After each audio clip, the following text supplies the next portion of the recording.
Avvalambor assalomu alaykum barchaga.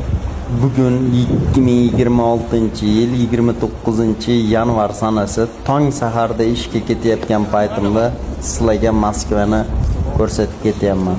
Men avtobus metrolarga shunaqa o'chirib, avtobuslar yo'lda yura olmayapti. Sabab hali asfaltlar kurab uspet qilinmagan, qorlar qalin, shuning uchun metroga mana tushadigan bo'lsak, metrodagi odamni qarang. Metroga ham tiqilinch odam sig'maydi. Noiloj mana shu tepada turib videoga olyapmiz. Metrodan chiqqandan keyingi mana ketayotgan odamni qarang ko'pligini.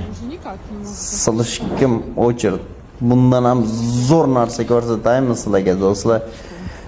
Bir dastavchik mana ilgari mashinalarda yurgan bo'lsa, endi traktorda yo'lni ochib dastavka tashib yuribdi. Hayratda qoladigan bo'lyapti Moskvadagi holatlar.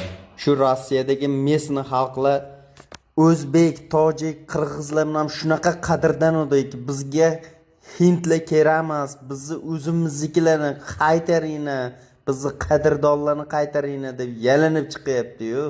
Sabab mana o'zingizlar ko'rib guvohi bo'lyapsizlar. Targoviy sentrlarga borib hammasi kuraklarni sotib olib, o'zi borib o'zini dvorlarini kurab yuribdi-yu do'stlar.